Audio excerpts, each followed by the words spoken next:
This is Vic Carrero with The Glass Darkly, and in this video we will continue our series on the historical Jesus as we answer some of the popular objections to using the New Testament Gospels as historical sources.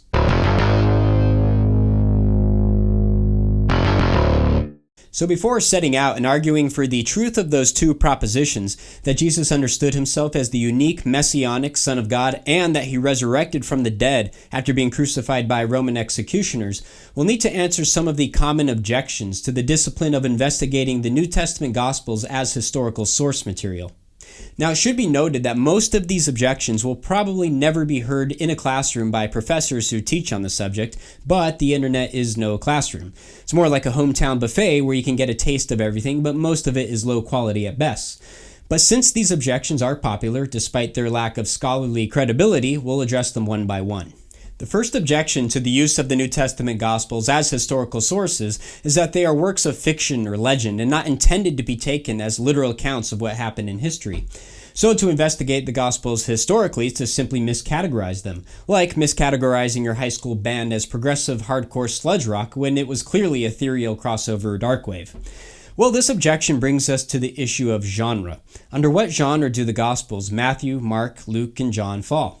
Historians today have come to a general consensus that the Gospels are not categorized under the genre of myth or legend, but rather what is called ancient biography, like that of Plutarch's Lives or Philostratus's Apollonius. The historian Colin Hemer lists 8 reasons why the book of Acts, and by extension the Gospels, are best understood as ancient biographies. This may be a bit boring for a minute, so just stay with me.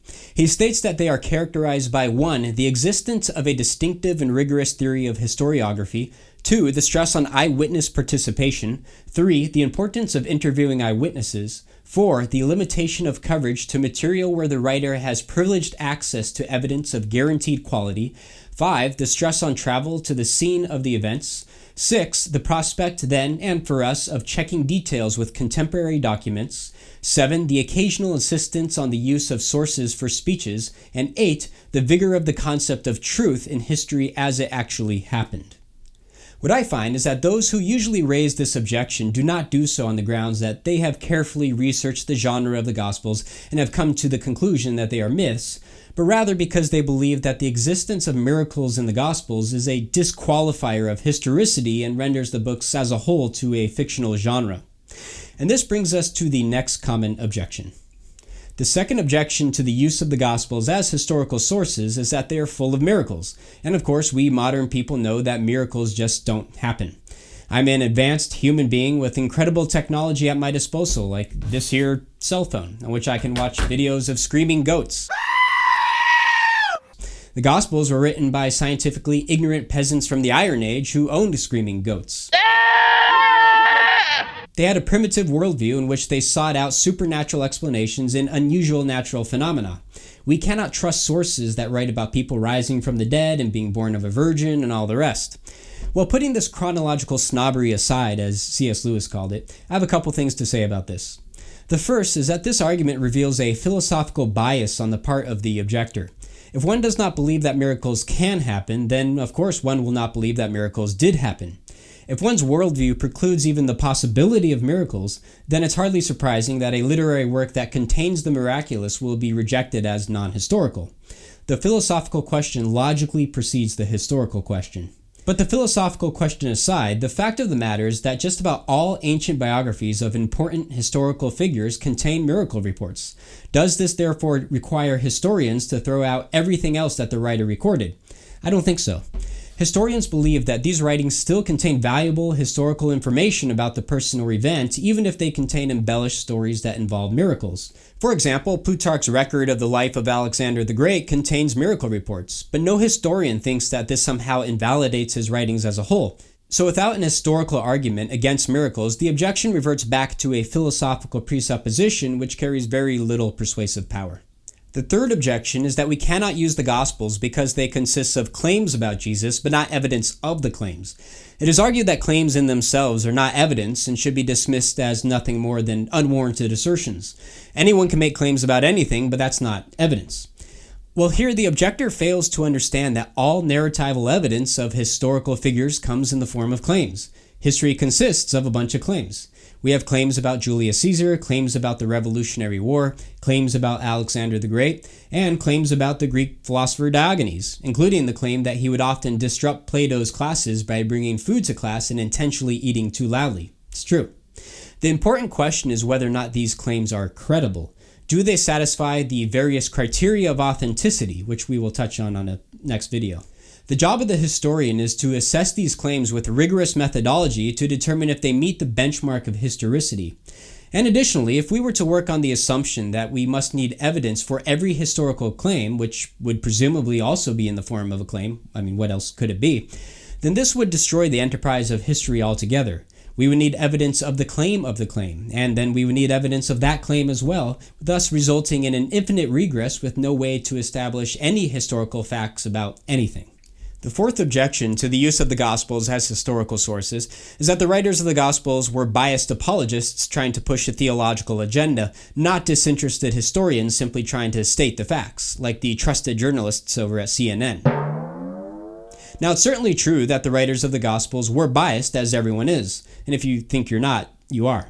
But is that a good reason for dismissing outright what they record about Jesus?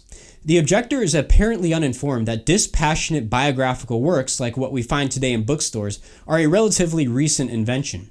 Ancient biographers only recorded history insofar as they thought that there was something to be learned from it. They always had an investiture in the person or story about whom they were writing. But this does not preclude historicity.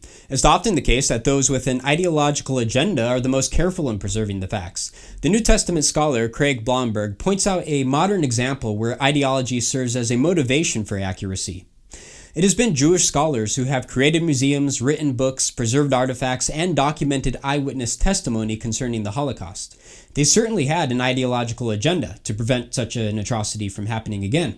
But it's precisely this agenda that motivated them to be the most faithful and objective in reporting the truth about what happened. If the writers of the Gospels and the sources that they utilized believed that Jesus was the Messiah sent by God, then this would only serve as an impetus for carefully preserving his words.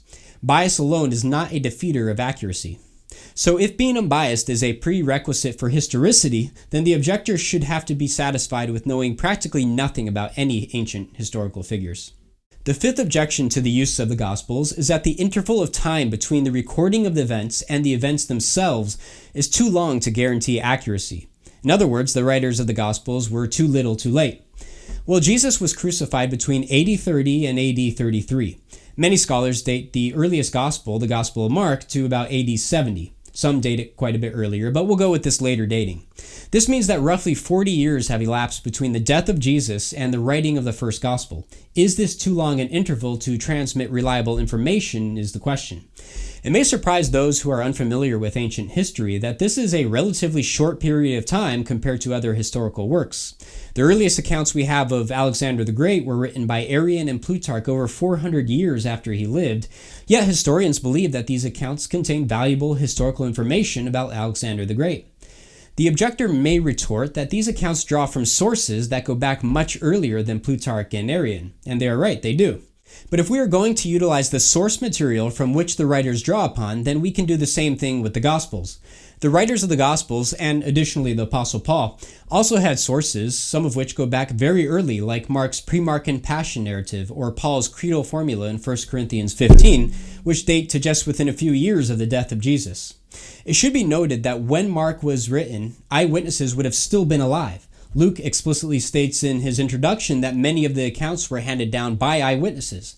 Finding accounts like these that date so early to the events they record are actually very rare in the ancient world. So unless the objector is willing to consign large swaths of ancient history to the flames, he ought to give up this objection. A final popular objection to the use of the Gospels as historical source material is that we simply don't know who wrote them. And presumably, the assumption behind the objection is that we cannot trust a document if we don't know who the author is. Well, it is true that the Gospels are anonymous. The titles that we find in our modern Bibles that say the Gospel according to Luke or the Gospel according to Matthew would not have been found in the original manuscripts. And while there are some compelling reasons to think that Matthew, Mark, Luke, and John are the writers of the four Gospels, in truth, it doesn't really matter. The name attached to the Gospel is not determinative of its reliability. Let's say they were written by Zach, Slater, Screech, and Mr. Belding. It doesn't really change the way in which the historian determines whether or not the information is reliable, and it certainly won't have any impact on the self-understanding of Jesus and his resurrection. The method I will employ to establish these two propositions is to use various criteria of authenticity to critically examine the relevant claims in the Gospels. Authorship just doesn't have a significant role to play here whatsoever. So with these popular, but in my opinion weak objections out of the way, we are ready to turn our attention to our methodology by which we will investigate the self-understanding of Jesus and his resurrection. And to this, we will turn our attention in the next video.